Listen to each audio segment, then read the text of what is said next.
Un très ancien texte raconte: Enki, le dieu des eaux fertilisantes, a porté son regard sur l'Euphrate. Il s'est dressé fièrement comme un taureau fougueux. Il a pointé son membre et répandu sa semence.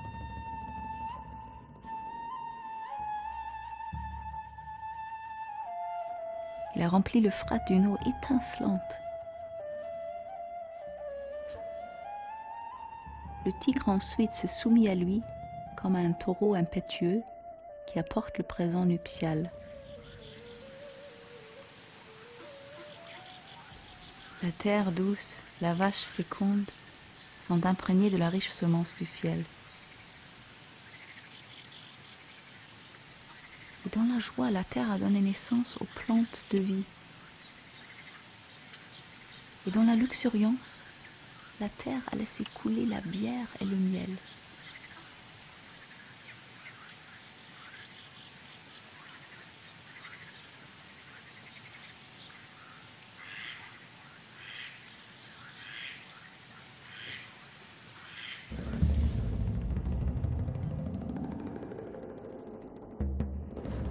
Après 3 millénaires d'existence et de rayonnement, l'antique civilisation mésopotamienne s'est enfoncée au début de notre ère dans les sables et l'oubli. La Mésopotamie, en grec, le pays entre les deux fleuves, est restée pendant 2000 ans un coin de désert complètement abandonné.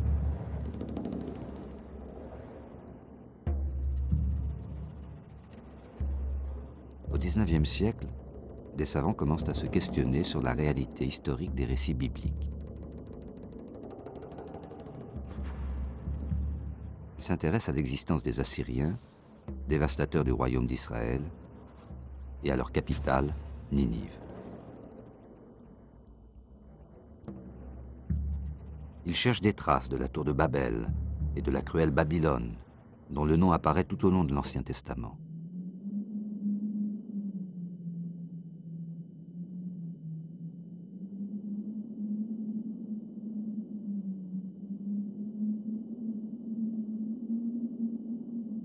La résurrection de la civilisation mésopotamienne a d'abord été l'œuvre d'érudits et de déchiffreurs.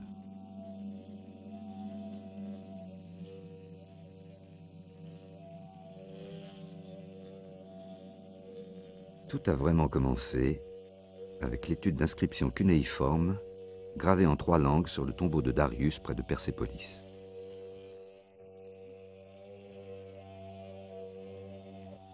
En cherchant à y repérer les noms propres des rois perses cités par les historiens grecs, en procédant par hypothèse, déduction et tâtonnement, Georges Grotefend, un professeur allemand, découvre les premières pièces d'un puzzle complexe. En 1803, il jette les bases du déchiffrement de langues totalement inconnues.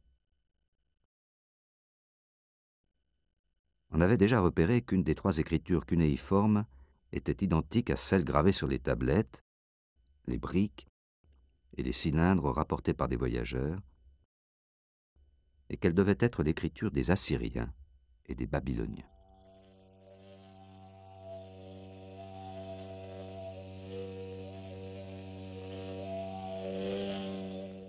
« 30 ans plus tard, en 1835, un jeune officier anglais, Henry Rodinson, entreprend au péril de sa vie la transcription acrobatique d'une autre série de textes.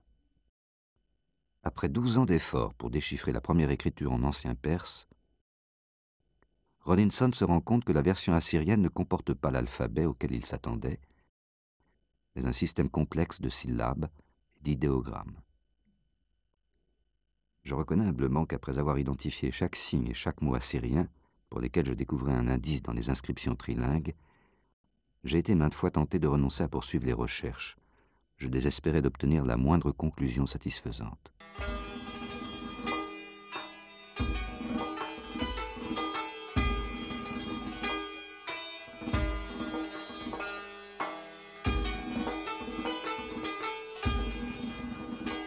À la même époque, le consul de France à Mossoul, Paul-Émile Botta, entreprend des fouilles avec l'espoir de retrouver Ninive, la grande capitale assyrienne. Mais il ne réussit à mettre au jour que quelques briques.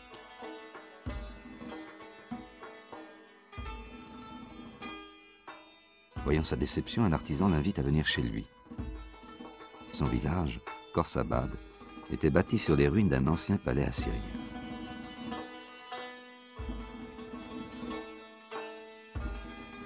Botta note dans son journal « Je fais déblayer avec d'autant plus d'intérêt que je dois être le premier qui ait découvert des sculptures que l'on puisse rapporter à l'époque où Ninive était florissante. »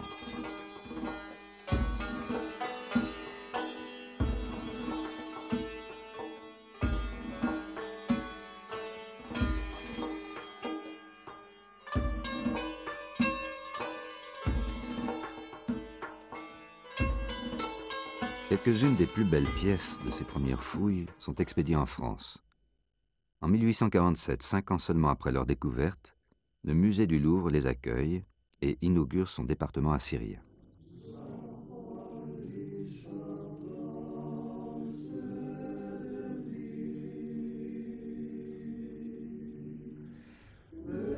L'assyrien ressemble à un cyprès, un cèdre aux belles branches, formant une forêt ombreuse et d'une taille si élevée que son sommet serait dans les nuages.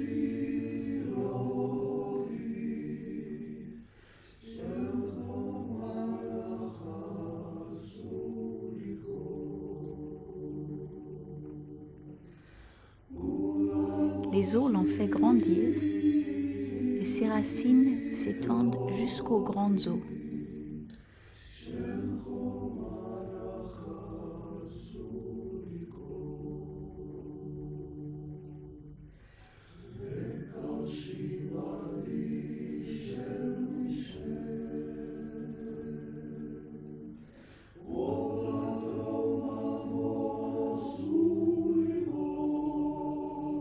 Aussitôt connus les premiers succès de Botta, la Mésopotamie devient un champ de recherche archéologique où va se développer la rivalité franco-anglaise.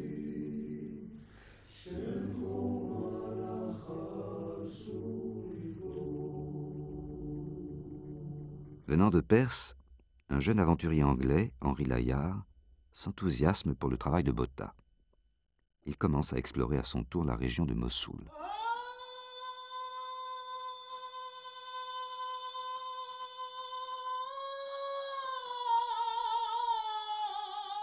Dès les premières fouilles, d'importantes pièces sont mises au jour.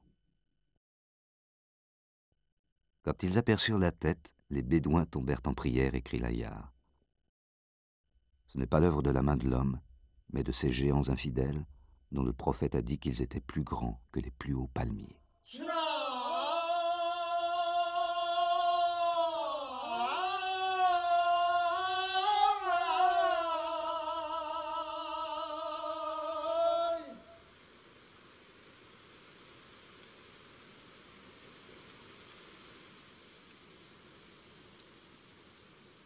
Henry Rawlinson, maintenant capable de lire l'écriture cunéiforme, rejoint Layard.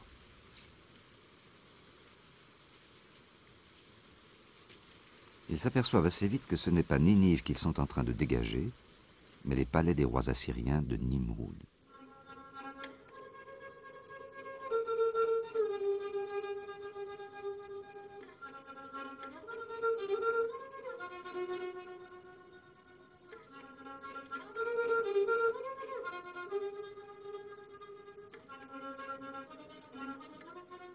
Moi, roi d'Assour et roi du monde, à l'ordre de mon Dieu et pour l'édification de mon propre palais, j'ai fait briser et extraire, à pics et à pioches, l'albâtre de la montagne.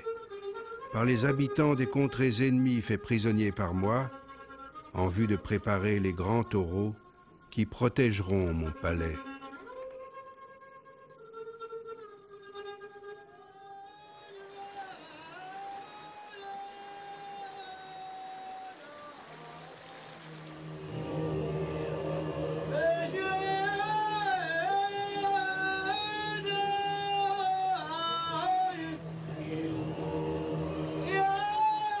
Il fallait amener le taureau jusqu'au fleuve.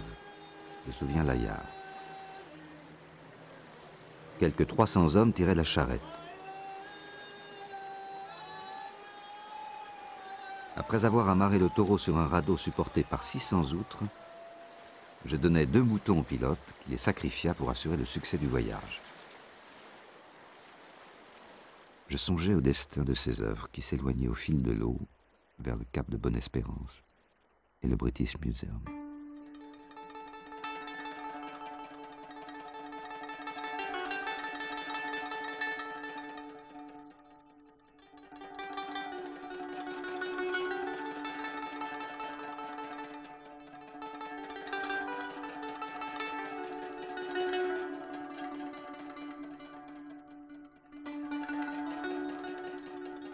En 1850, à l'emplacement même où Botta avait fait sa première tentative infructueuse, Layard trouve enfin les vestiges de la légendaire Ninive.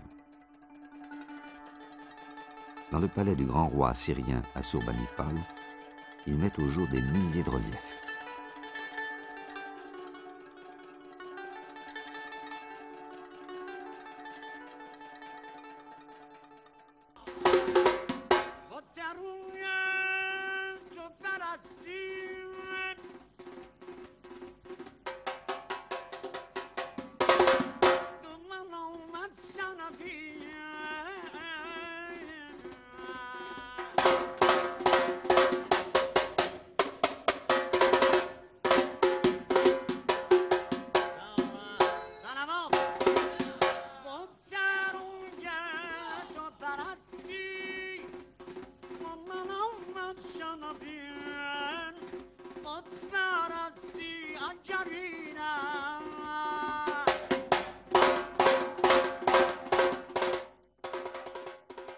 Une autre surprise exceptionnelle attend Layard.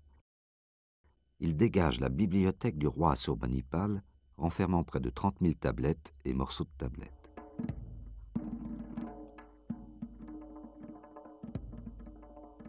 Grâce aux 5000 œuvres réunies dans cette bibliothèque, au 7e siècle avant notre ère, on a découvert toute la richesse de la vie intellectuelle, littéraire et religieuse des Mésopotamiens. Histoire, grammaire, mathématiques, astronomie, médecine, traités divinatoires, chants religieux et mythes.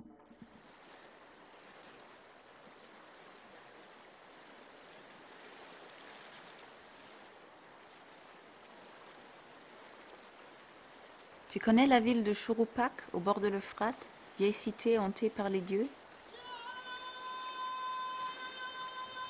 C'est là que l'envie prie au plus grand Dieu de provoquer le déluge.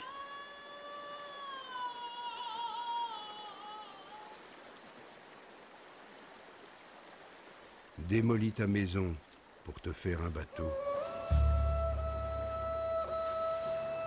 Renonce à tes richesses pour te sauver la vie.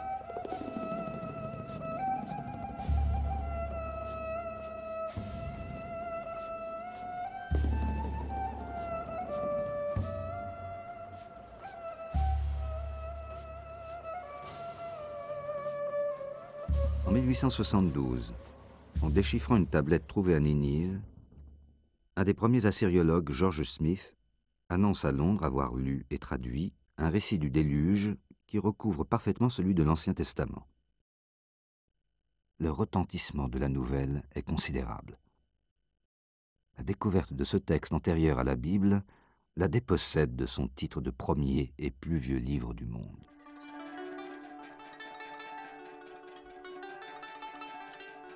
Détourne-toi de tes biens pour te garder sain et sauf. Mais embarque avec toi des spécimens de tous les êtres vivants.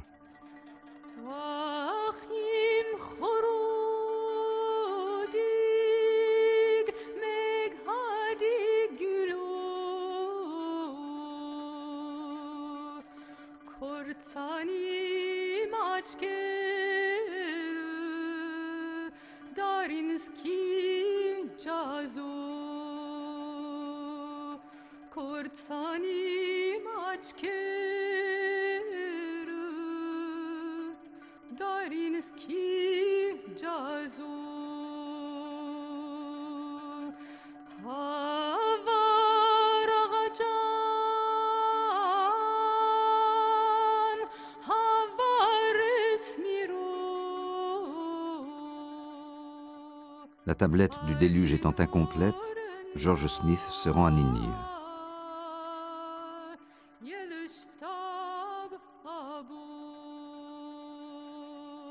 Après quelques jours de recherche, il trouve miraculeusement un autre fragment qui complète le même récit.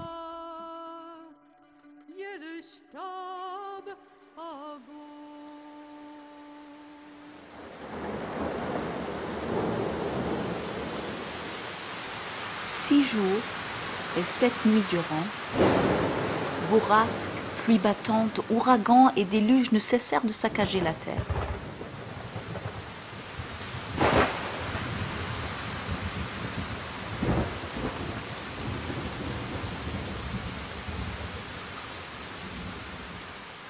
Le 7e jour, la mer se calma et s'immobilisa. Je regardais alentour. Le silence régnait. Tous les hommes avaient été retransformés en argile.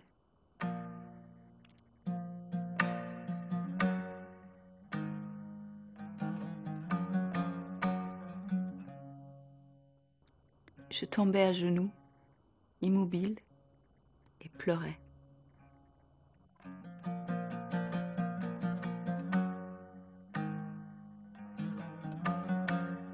Je pris une colombe et la lâchai.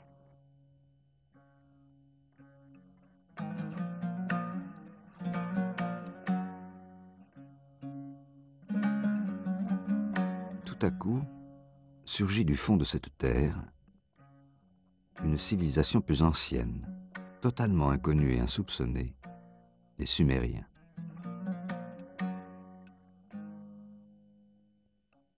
En 1877, le site de Tello dans le sud du pays est découvert par Ernest de Sarzec, consul de France à Bassora. Il dégage des monuments gravés d'inscriptions, dont le graphisme est beaucoup plus archaïque que celui des écritures déjà connues.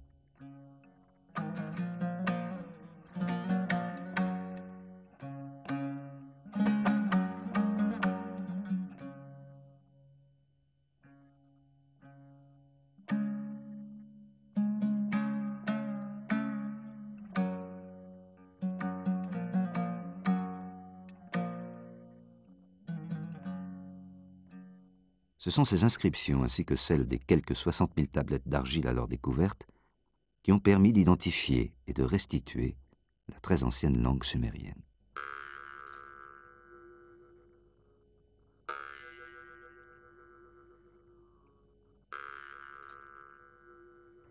Le prince Gudea fit un rêve.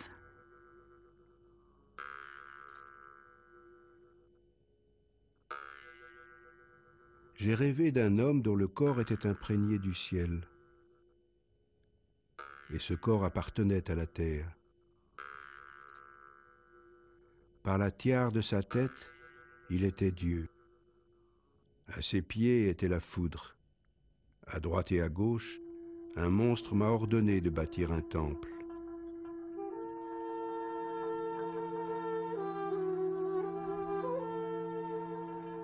Un soleil se lève sur l'univers. Une femme porte un calame de pureté et une tablette. Elle trace les lignes d'un plan.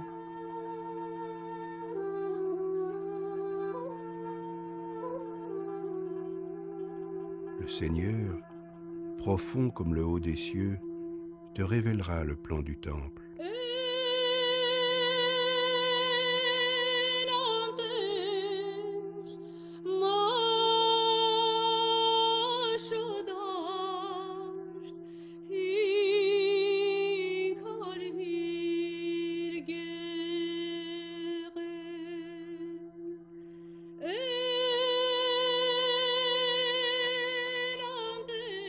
Lorsque les fondations seront posées, que l'abondance arrive. Au pays de Sumer, l'eau qui ne sort plus des puits, pour toi sortira.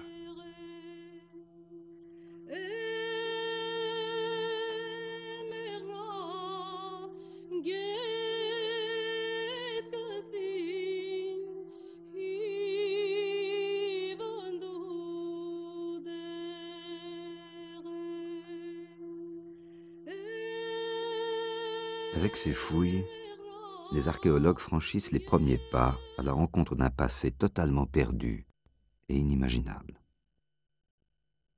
Ils peuvent ensuite reconstituer une histoire qui remonte au 4e millénaire avant notre ère.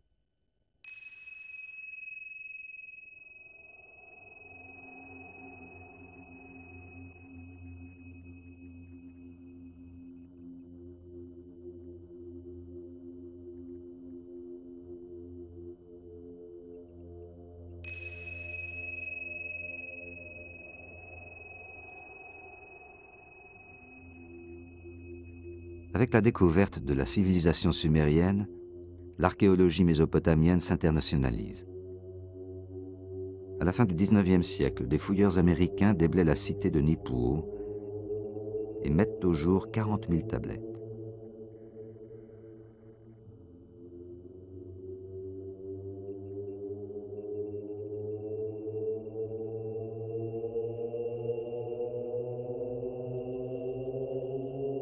Certaines de ces tablettes rapportent qu'avant la création de l'homme, la cité de Nippur était habitée par Enlil, le souverain des dieux.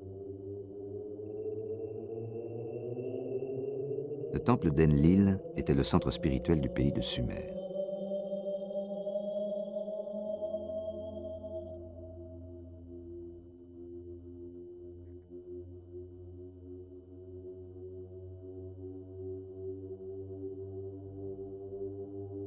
Enlil a établi sa demeure dans le sanctuaire sublime, montagne de fertilité.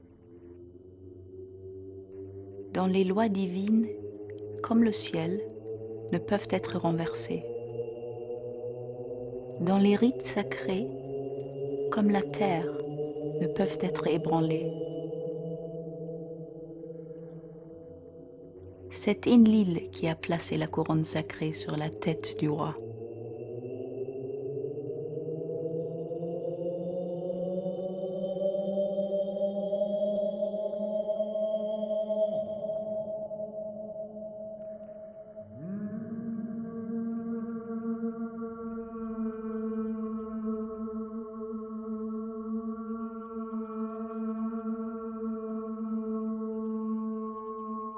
Une antique version sumérienne du récit du déluge est retrouvée à Nippur. C'est parce que les hommes n'étaient plus de bons serviteurs des dieux qu'Enlil décide de les supprimer par le déluge. Trahissant le secret, Enki avertit le héros du déluge dissimulé derrière une paroi de roseaux.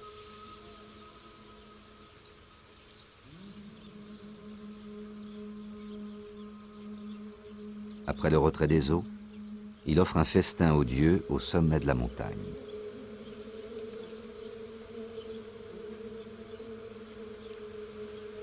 Enlil, reconnaissant, lui fait don, ainsi qu'à sa femme, du souffle éternel de l'immortalité.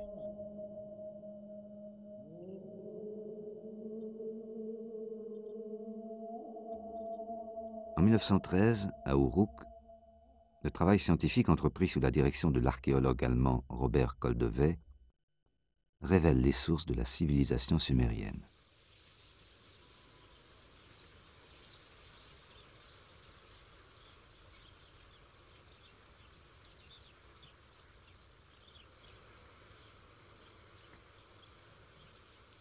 Au cours du 4e millénaire, Uruk, d'abord simple village, devient une cité-État.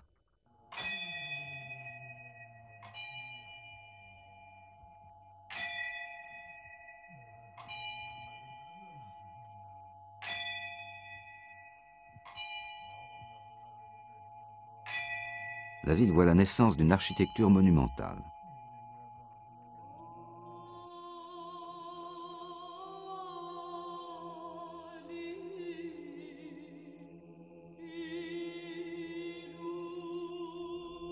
Le temple du ciel était dédié à Inanna, déesse de l'amour et de la guerre.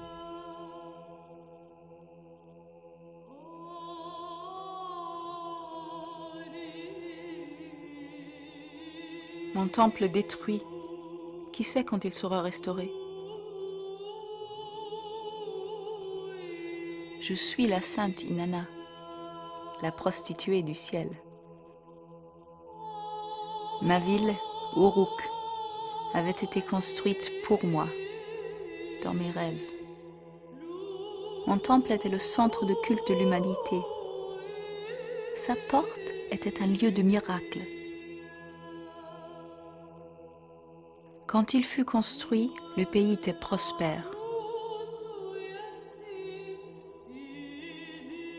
Quand il fut détruit, le pays fut détruit.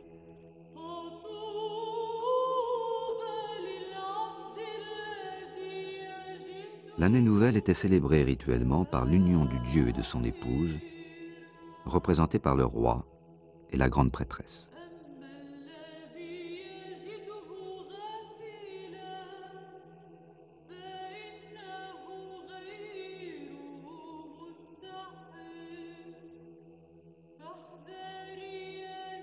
Le Seigneur m'a rencontré dans le palais sublime. Il m'a caressé amoureusement. Et j'ai murmuré avec douceur, « Seigneur, tu es vraiment mon bien-aimé. »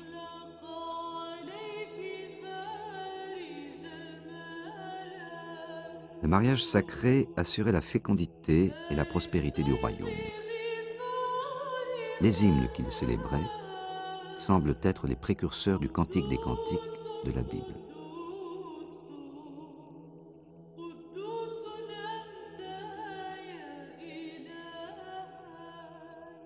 C'est à Uruk qu'on a trouvé les plus anciens documents écrits. C'est ici vraisemblablement que l'écriture fut inventée il y a plus de 5000 ans par les Sumériens. L'écriture a commencé par des croquis dessinés sur l'argile pour mémoriser des actes de comptabilité.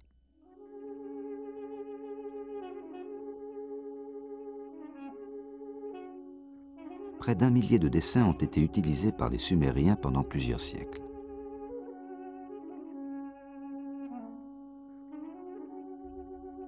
Cette écriture s'est ensuite associée au son de la langue, donnant du même coup la possibilité de transcrire le langage lui-même. Chaque croquis représentant un mot ou un son, comme dans un rébus. L'écriture s'est alors simplifiée et au milieu du 3e millénaire, elle est devenue capable d'exprimer toute la richesse du langage. Sur le plan graphique, elle s'est stylisée. Au lieu de dessiner avec une pointe, on a utilisé le calame de roseau taillé en biseau. Les courbes se sont décomposées en segments en forme de clous et de coins. En devenant abstraite, l'écriture cunéiforme s'est totalement libérée des dessins figuratifs du départ.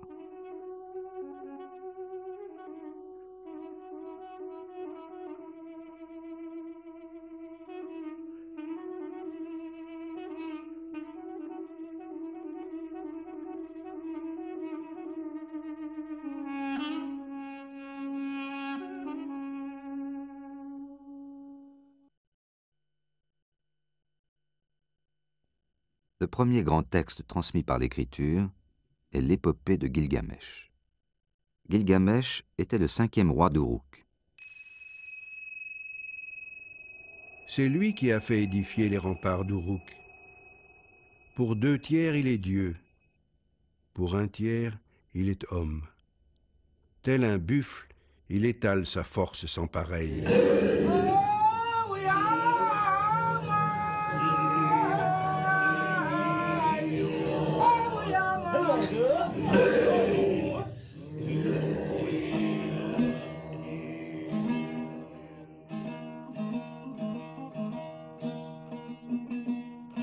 Gilgamesh accomplit de nombreux et fameux exploits avec son compagnon Enkidu.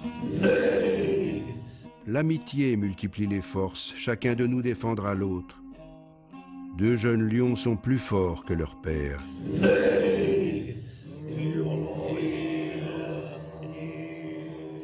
La déesse Inanna, irritée par l'arrogance des 2 amis, frappe Enkidu d'une maladie mortelle.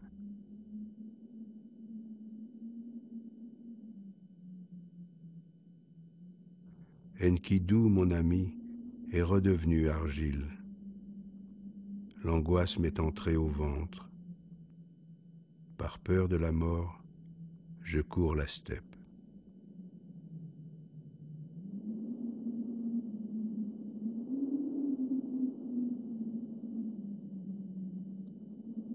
Gilgamesh décide de partir à la recherche de la vie sans fin.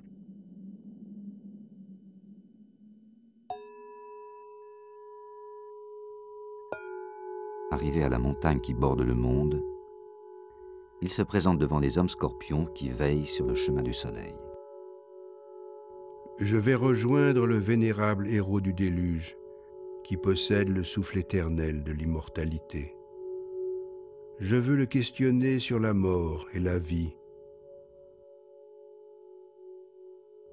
De l'autre côté de la terre, le dieu du soleil apparaît.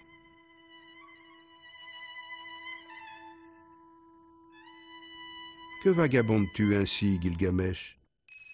La vie sans fin que tu recherches, tu ne la trouveras jamais.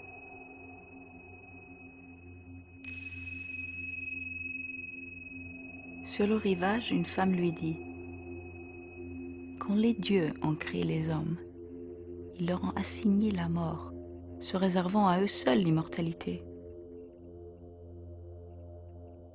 Toi, plutôt, fais quotidiennement la fête. Jour et nuit, danse et amuse-toi.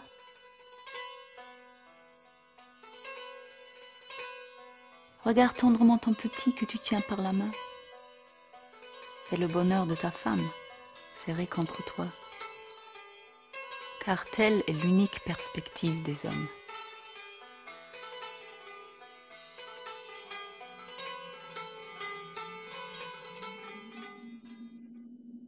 Après un voyage périlleux, Gilgamesh aborde enfin le rivage où vit l'immortel.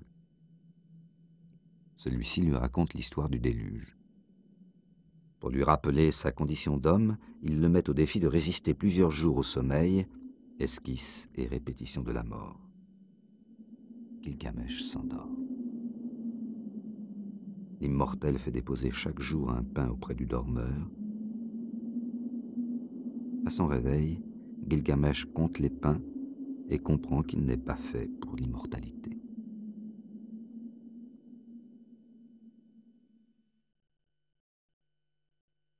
La femme de l'immortel intercède en sa faveur. Gilgamesh est venu jusqu'ici à grande peine et fatigue. Accorde-lui quelque chose avant son départ. Je vais te révéler un mystère, un secret des dieux. Il est une plante au fond des mers qui donne une nouvelle jeunesse. Gilgamesh s'en empare, mais un serpent furtivement la lui dérobe et rajeunit à l'instant même en perdant sa vieille peau. De retour à Uruk, exténué mais apaisé, il fait graver sur une stèle le récit de ses aventures.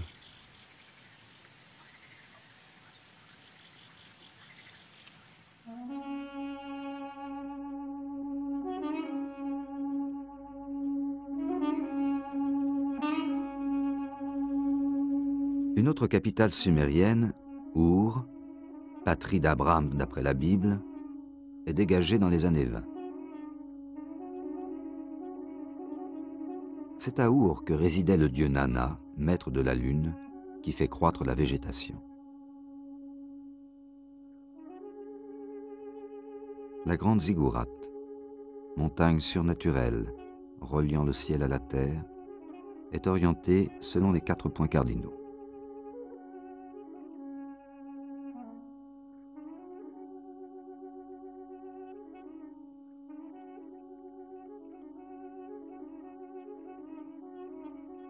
Construite vers la fin du 3e millénaire, elle a été restaurée au XXe siècle à la suite des fouilles des archéologues anglais dirigés par Léonard Woolley.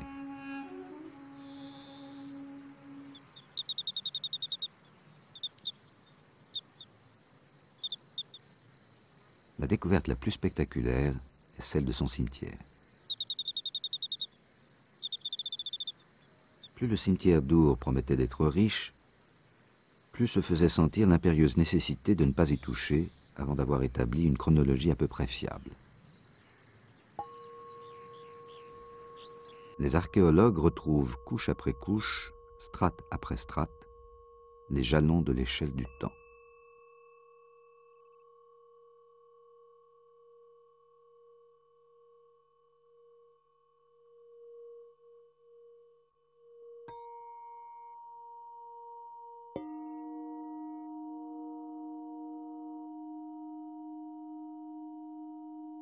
Il dégage un amoncellement de trésors daté des alentours de 2600.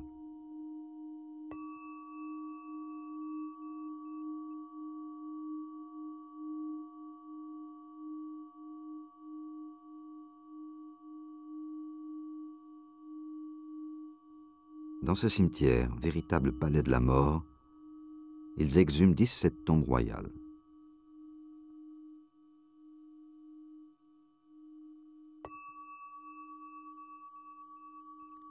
Fait unique en Mésopotamie, autour du souverain enseveli, toute une cour a été sacrifiée pour escorter leur maître dans son dernier voyage.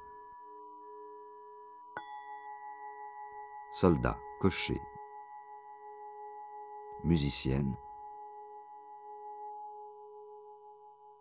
et jusqu'à 64 dames de compagnie.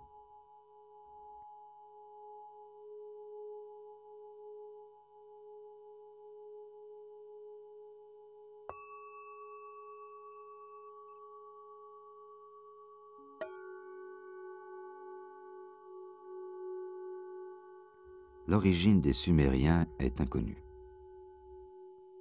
On suppose qu'ils seraient venus du sud-est par la mer au cours du 5e millénaire, en apportant une culture très riche et raffinée.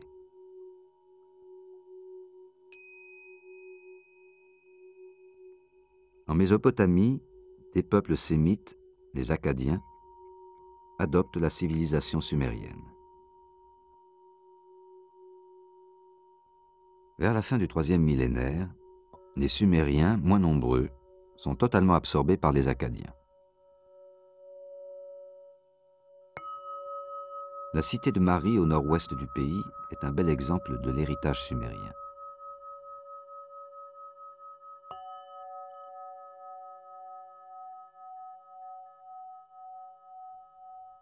André Parrot, à partir de 1933, dirige un chantier qui se révèle être d'une grande richesse.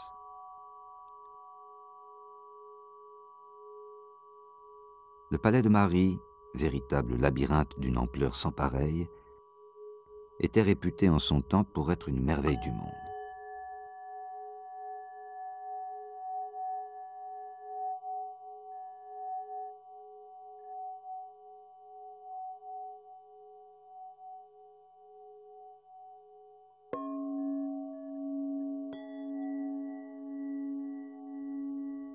J'enfonce ma main dans la jarre et je ramène 2 paires de bracelets. Je plonge à nouveau, ma main cette fois touche un objet plus lourd. Cela me rappelait étonnamment certaines des pièces recueillies à Our dans le cimetière royal.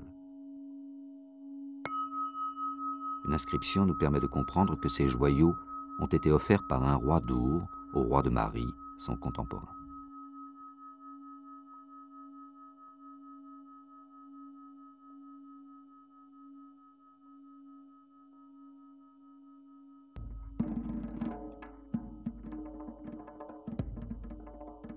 Je suis Sargon, roi d'Akkadé, le roi puissant.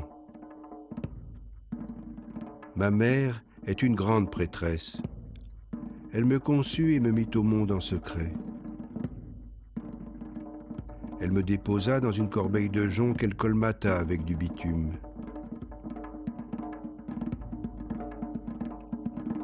Le fleuve me porta jusqu'au puiseur d'eau. Il m'adopta comme son fils.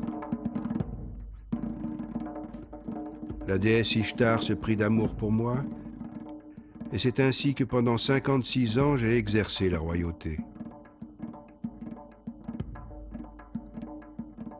Vers 2300 avant notre ère, Sargon le Grand soumet l'ensemble de la Mésopotamie, unifiant sous son autorité les cités-États sumériennes.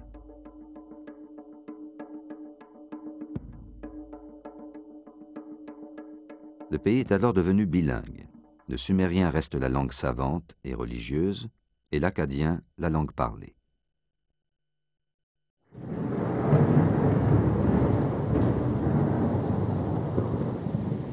éprise de conquête, sa dynastie domine le Moyen-Orient pendant près de 2 siècles.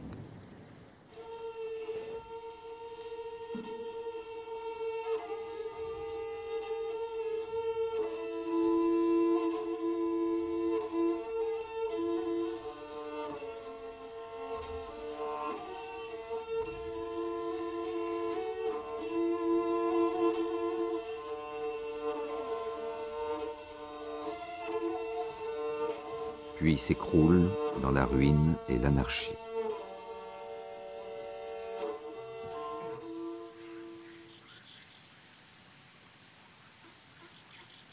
Cinq siècles plus tard, le roi Hammurabi reconstitue un royaume unifié autour de la nouvelle capitale, Babylone.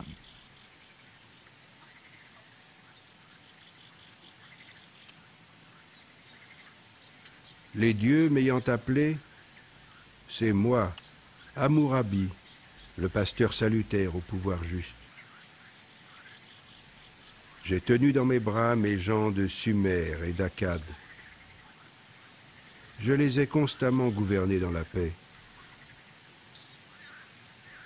Que chaque citoyen opprimé vienne devant ma stèle, qu'il se la fasse lire pour y voir son cas éclairci.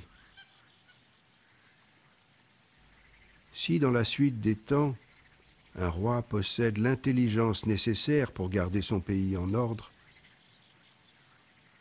qu'il observe ce que j'ai écrit sur cette stèle.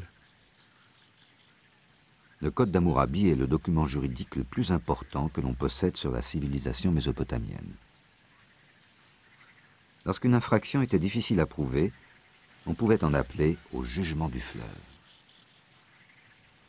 Si quelqu'un est accusé sans preuve, il plongera dans le fleuve. S'il périt, sa maison reviendra à son accusateur. S'il s'en sort sain et sauf, il prendra la maison de son accusateur qui sera puni de mort.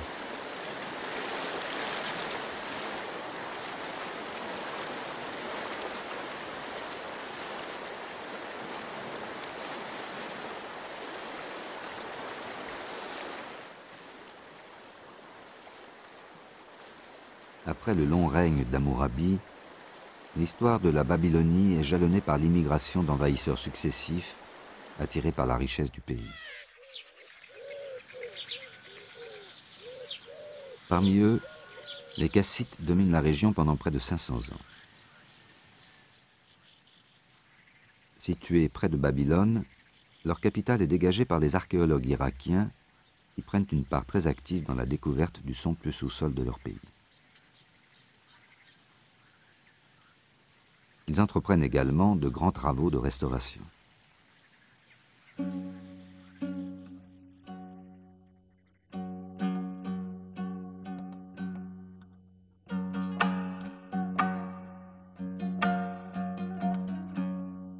Au début du XXe siècle, les archéologues allemands s'attaquent aux vestiges de Babylone.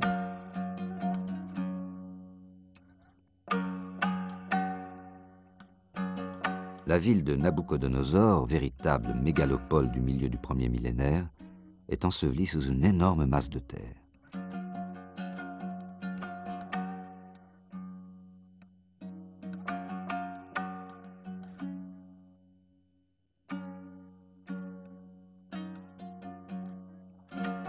Ce chantier gigantesque a été dirigé pendant 18 ans par Robert Koldewey, qui raconte: dès le début de nos fouilles, je m'efforçais d'empêcher la spoliation de la plus célèbre cité d'Orient, voire du monde. Les pilleurs transportaient les murs couche par couche. Les bâtiments, avec leurs excellentes briques cuites, servaient de carrière depuis l'Antiquité.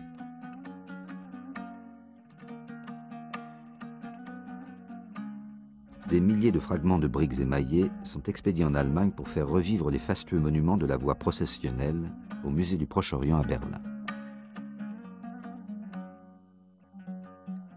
Babylone était la ville des fêtes, de l'allégresse et de la danse. L'année nouvelle y était célébrée pendant 11 jours à l'équinoxe du printemps.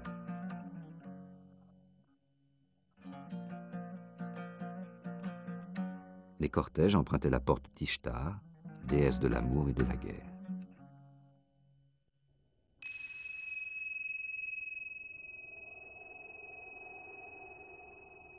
Moi, Nabuchodonosor, roi de Babylone, je suis.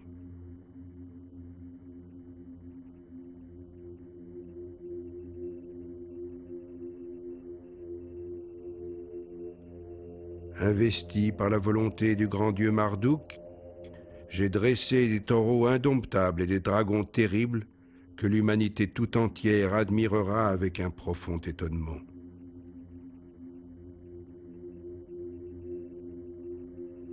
Tous les grands dieux de Sumer et d'Akkad remontaient le fleuve pour rejoindre Marduk.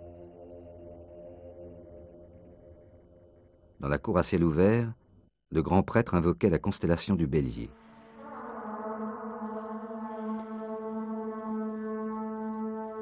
Puis il récitait le grand poème de la création du monde. Qui est sublime au ciel? Toi seul. Qui sur terre est très haut? Toi seul. De l'horizon, tu ne cesses de monter au zénith, d'ouvrir les portes du ciel. La tour de Babel dominait la ville du haut de ses 90 mètres.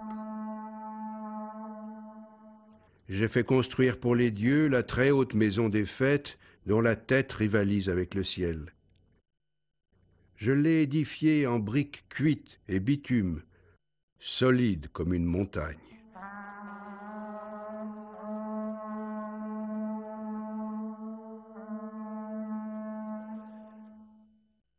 En 1913, on met au jour les premières marches d'un des grands escaliers de la tour de Babel.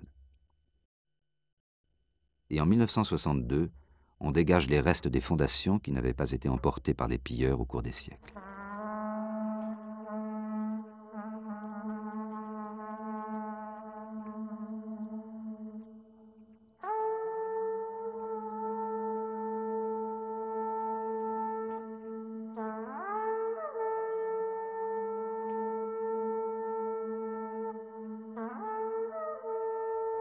Aujourd'hui, d'autres cités et d'autres trésors dorment encore sous les sables, attendant de revivre selon la prière d'un roi assyrien.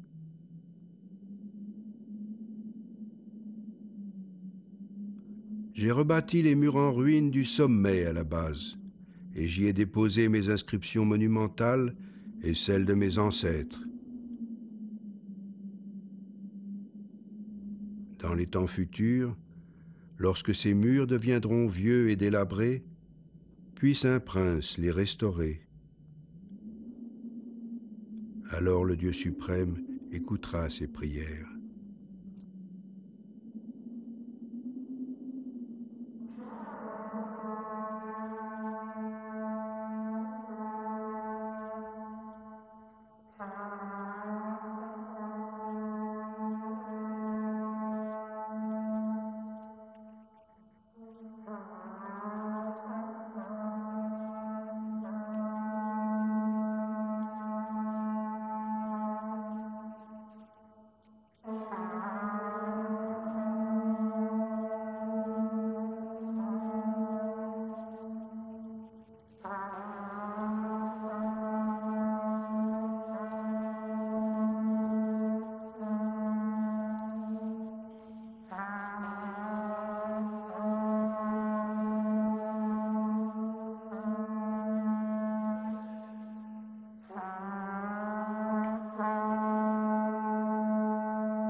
À force d'avoir le nez en l'air, Galilée sentit la Terre tourner.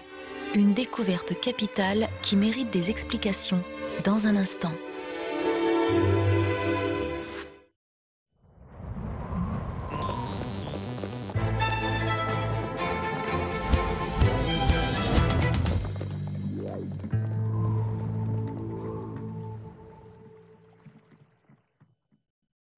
« 1955. James Dean avait la fureur de vivre. À voir et à revoir, demain à 20h40 sur Arte.